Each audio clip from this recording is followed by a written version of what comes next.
ሰላም ጤና ይስጥልኝ ውድ የሁለተኛ ክፍል ተማሪዎች፣ ይህ የሂሳብ ትምህርት ነው። በመምህር መሐመድ ከማሜ ማትስ ዩቲዩብ በቀጥታ ይቀርብላችኋል። በዛሬው ክፍል በምዕራፍ 7 ባለ 3 ሆሄ ቁጥሮችን መደመርና መቀነስ ይላል ዋናው የምዕራፉ ክፍል ወይም ዩኒት። ስለዚህ ሜን ዩኒቱ ማለት ነው ዋና ርዕሱ። በሱ ስር እንግዲህ እየከፋፈልን የምናያቸው ነገሮች ምን ምን ናቸው፣ ለዛሬስ ምን እናያለን የሚለውን ስናወራ ዋና ዋና ቃላት በአለይታ መደመር እና በብድር መቀነስን በዚህ ምዕራፍ ላይ በዋናነት ልናውቅ የሚገቡ ቃላት ናቸው። እንግዲህ ይሄ ምዕራፍ ከመጀመሪያችን ከዚህ በፊት ይላል በምዕራፍ 2 እስከ 1000 ያሉ ቁጥሮችን ያለ አለኝታ መደመር እና ያለ ብድር መቀነስን ተምራችኋል ይላል። ምንድነው? እስኪ ላስታውሳችሁ። እስኪ ለምሳሌ ያለ አለኝታ መደመር ማለት 45 ሲደመር 12 5 እና 7 5 እና 2 ለማለት ነው። 7 በቃ 4 እና 1 5። ስለዚህም 45 እና 12 57። አሁን ግን ሻል ያለ አቅም ስላዳበርን ወይም የተሻለ ደረጃ ላይ ስለደረስን ወይም አእምሯችን እየበሰለ ስለመጣ ወይም አእምሯችሁ እየበሰለ ስለመጣ ነው እያላችሁ ያለው 45 ሲደመር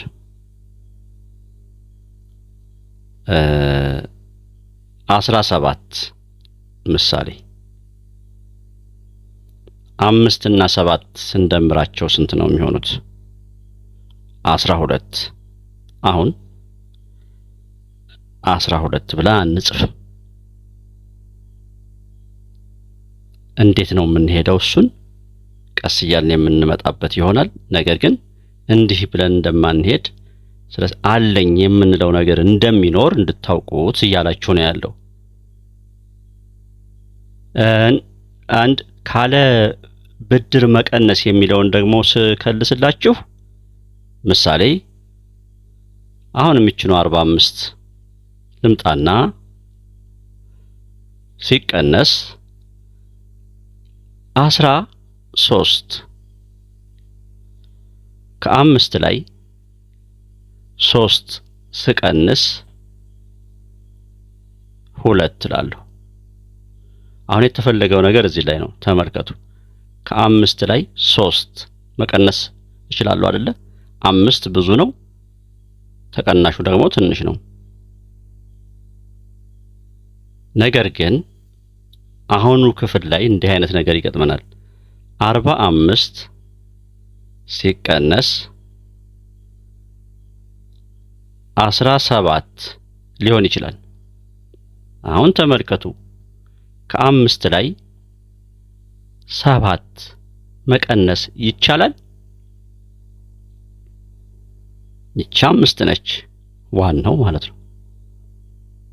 ተቀናሹ ደግሞ ትልቅ ነው 7። ምንድነው የሚሻለው ነገር የሚለውን በዚህ ምዕራፍ ላይ እንፈታለን እያላችሁ ነው ልጆች። እሺ ያውና በዚህ ምዕራፍ ደግሞ እስከ 1000 ባሉ ቁጥሮች በአለኝታ መደመርና በብድር መቀነስ የሚለው እሱን ለማለት ነው። ጉድ እሺ ድምራቸውን ፈልጉ ይላል ተግባር ላይ። አሁን 4 እና 4 8 ይሆናሉ።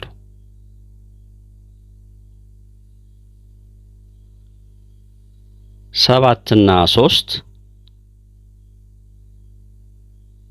8 7 እና 3 10 108 ቅድም ምሳሌ ሳሳያችሁ አሁን እዚህ ጋር 45 ሲደመር 12 ሲደመር 17 5 እና 7 ሲደመር 12 ነው። 12 አይባልም አልኳችሁ። አዎ አይባልም። እዚህ ግን መጣሁና አስተውላችሁ ከሆነ 4 እና 4 8 አልኩኝና 7 እና 3 10 ብዬ ጻፍኩ። ዋይ መጨረሻ ከዚህ በኋላ የምደምረው ቁጥር የለኝም፣ አልቀጥልም። 45 ሲደመር 17 ልብ ብላችሁ ከሆነ ገና ቀጥላለሁ። ይችንና ይችን ከደመርኩ በኋላ ሌላ የምደምረው ነገር አለኝ። እዚህ ጋር የምደምረው ጉዳይ አለኝ። በዚህ በኩል አልጨረስኩም። እዚህ ስመጣ ግን ይሄን ደመርኩኝና እነዚህ 7 እና 3 የመጨረሻ ናቸው። በዛኔ የመጡትን ቁጭ ማድረግ ነው። በጣም ጥሩ። ለላይ ልምጣ። 2 እና 4 6 4 እና 5 9 3 ከታች የሚደመር የላትም። 3 እንዳለ ተወርዳለች። 396 እንላለን። እዚህ ጋር ልምጣ። 8 እና 1 9 5 እና 2 7 2 እና 5 7 በጣም ጥሩ።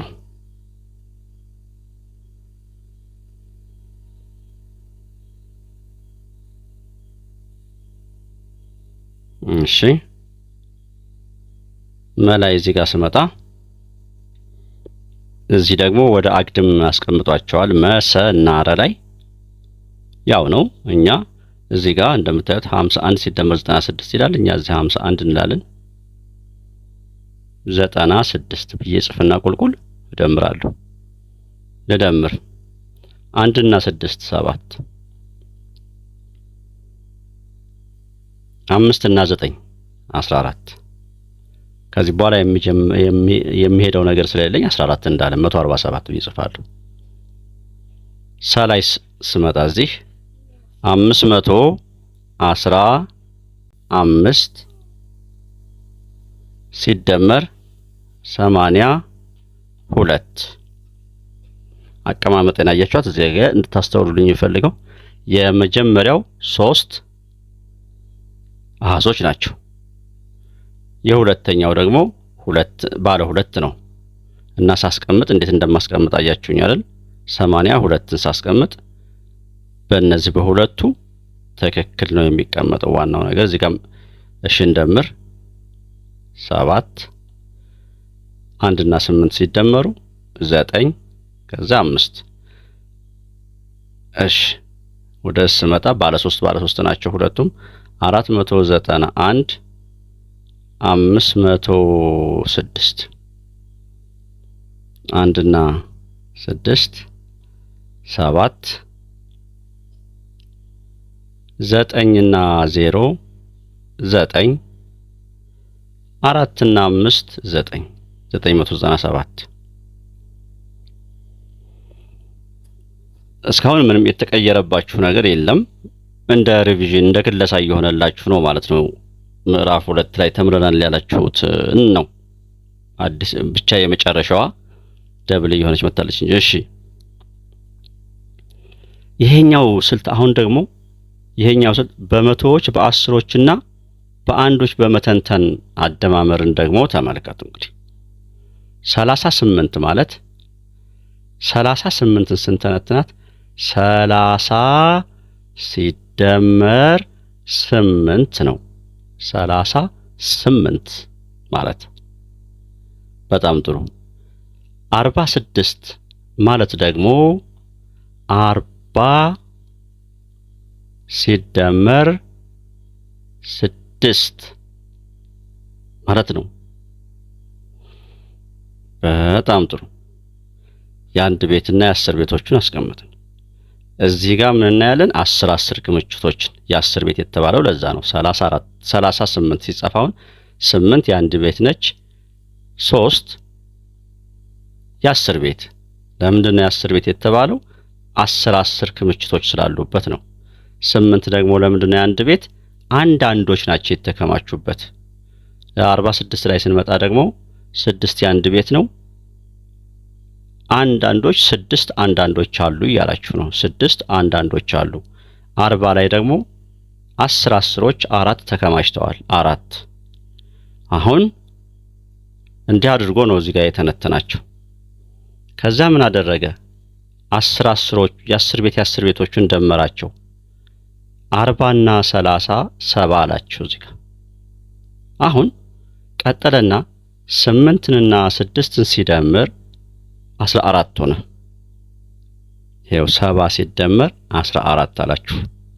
እንደገና እዚህ መጣና ደግሞ እዚህኛው ጋር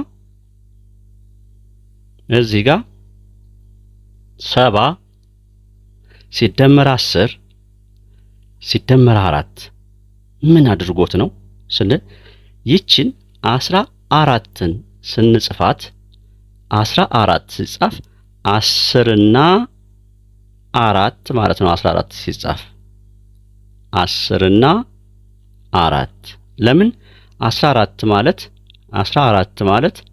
4 የአንድ ቤት ነች፣ አንድ ደግሞ የአስር ቤት ነች። ስለዚህ አንዳንዶች ሲከማቹ 10 የሚባል ነገር ይፈጥራሉ። የአስር ቤት ሊወልዱ ይችላሉ ማለት ነው። ከውስጣቸው ሊያወጡ ይችላሉ አንዳንዶች ሲከማቹ። ፎር ኤግዛምፕል 5 እና 2ን ብደምር 7 ነው። 10 የሚባል ነገርን አይፈጥሩም። 9 እና 8ን ብደምር ግን 17 ይመጣል። አያችሁ 10 ቤት የሚባልን ነገር ወለዱ። 14ን ነው 10 ሲደመር 4 አድርጎ የደመረው ልላችሁ ፈልጌ ነው። ከዚያስ ይቺ የተወለደች 10 ወደ ወገኔ ልሂድ አለችና ከ8 ጋር መጣች። ከሰባት ጋር መጣችና 70 ወደ 80 ተቀየረች ማለት ነው። ከዛ 4 ሲጨመርባት 84። ምሳሌ 2 537 ሲጻፍ ይሄው 537። እሺ 215 ሲተነተን 215። አሁን 100ን በመቶ የአስር ቤትን በአስር ቤት የአንድ ቤትን በአንድ ደመራችሁ። የአንድ ቤት የአስር ቤት እሺ የመቶ ቤት ከመቶ ቤት ጋር ሲደመሩ 500 እና 200 700 ሆኑ። የአስር ቤትና የአስር ቤት ሲደመሩ ደግሞ ስንት ሆኑ? 10 እና የአስር ቤትና የአስር ቤት ማለት ነው። 10 እና 30 40። የአንድ ቤት ሲደመሩ 12 የሚባል ፈጠሩ። 7 እና 5 12። አሁንም እዚህም ልብ እያላችሁ ነው። 12 10 እና 2 አንዲት የአስር ቤት ተወለደች ማለት ነው። ከዛ 700 ሲደመር 40 ሲደመር 10 ሲደመር 2 ያላችሁ ለዚህ ነው። 12 10 እና 2 ከዛ ምን ሆነች? ይቺ 10 ከዚህ 10 ጋር የአስር ቤት ጋር ተደማረችና 50 ሆነች። 700 ያው 750 ሆነ ማለት ነው። ከዛ 2 ሲጨመርባት 752። ባይ ዘ ዌይ የአንድ ቤት ብቻ አይደለም የሚወልደው የ10 ቤቶችም ሊወልዱ ይችላሉ። የ10 ቤቶችም ሊወልዱ ይችላሉ። ምሳሌ 80 እና 70 ብንል አሁን 80 እና 70 ብንደምራቸው 150 የሚባል ነገር ይፈጥራሉ። ምን ማለት ነው ይሄ? 150 ሲጻፍ እንዴት ነው? 100 ሲደመር 50። አያችሁ፣ 100 ወለዱ ማለት ነው። 10 10ዎች ደግሞ ምን ሊወልዱ ይችላሉ? 100 ሊወልዱ ይችላሉ። እሺ፣ አሁን በምሳሌው መሰረት ደምሩ ይላል። እንግዲህ እዚህ ጋር 27 እና 36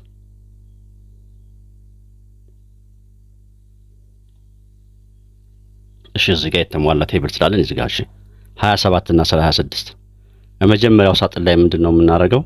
20 ቀጣዩ ላይ 7 የ36ን ደግሞ 30 እና 6 ከዛ እዚህ ጋር ስንመጣ ደግሞ ምን ልናደርግ ነው?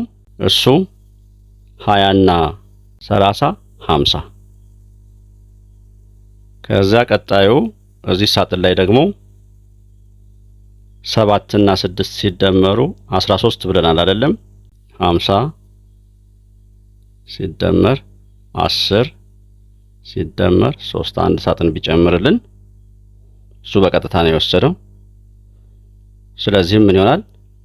ይቺ 10 ወደ ውስጥ መጣና 63 ወደ ሁለተኛው ስንመጣ 321 እዚህ ሳጥን ላይ እና እዚህ ሳጥን ላይ የሚመጡትን እናድርግ 320 እና 1 አሁን ደግሞ እዚህ ሳጥን ላይ የሚሞላውን ደግሞ ላሳያችሁ 457 ማለት 457 ከዚህ በኋላ 100ን በ100 10ን በ10 አንድን በአንድ እንደምር ማለት ነው። እሺ በዚህ ቁልቁል ያሉትን ስንት መቶዎች 300 እና 400 እዚህ ጋር 700 እናደርጋለን።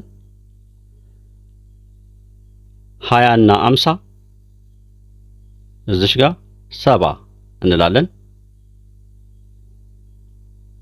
1 እና 7 እዚህ ጋር 8 የነዚህ ድምር ስንት ይሆናል? 300 እና 400 700 ብለናል። ያው 700 ሲደመር 70 ሲደመር 8 778 ሶስተኛ ጥያቄ ስንመጣ እዚህ ጋር እዚህ እና እዚህ የምናስቀምጠው ምን ይሆናሉ? ሪስፔክቲቭሊ በተከታታይ 740 እና 4 አሁን ደግሞ እዚህ ምን ይሆናሉ? 162 አሁን ደምር እንግዲህ ቁልቁል 700 እና 100 አሁን ደግሞ እዚህ እና ድምሩ ደግሞ በተከታታይ ልንገራችሁ እንግዲህ ማለት ቁልቁል ስንደምር 700 እና 100 800 40 እና 60 100 4 እና 2 6 እዚህ ጋር 800 አለን 800 እና 100 900 6 ጋር 906 አራተኛ እዚች በተከታታይ የሚገቡትን እንዲህ 840 እና 9 አሁን ደግሞ እዚህና እዚህ ሳጥን የሚገባውን ሳሳይ 123 ቁልቁል ስደምር 800 እና 100 900 እዚህ ማለት ነው። አሁን ደግሞ እዚህ 40 እና 20 60 አሁን ደግሞ እዚህ 9 እና 3 12 ስንል እንግዲህ አንዲት 10 አለችን። አሁን በተከታታይ ስንት ሆኑ? 900 ልብ በሉ 60 እና 12 ስንል አንድ ታስራለች ነው። እዚች 60 ወደ 7 ትቀየር። ከዛ ሁለትን ልውሰዳት 972 ይሆናል ድምራችን። ባለ ሁለት ሆሄ ቁጥሮችን በአለኝታ መደመር የሚለውን በክፍል 2 እመጣለሁ። መምህር መሐመድ ነኝ ከማሚ ማትስ ዩቲዩብ። ወላጆችንና ቤተሰብ አጠቃላይ ይህን እድል ለፈጠራችሁልን ከልጆቹ ጋር ለመገናኘት አመሰግናለሁ። በክፍል 2 እስከምንገናኝ ድረስ ደህና ሁኑ። ሰብስክራይብ ሳታደርጉ እየተጠቀማችሁ ያላችሁ እባክችሁ ሰብስክራይብ አድርጉ፣ ለወዳጅ ዘመድ አጋሩ። መምህር መሐመድ ነኝ ከማሚ ማትስ ዩቲዩብ። ቻው።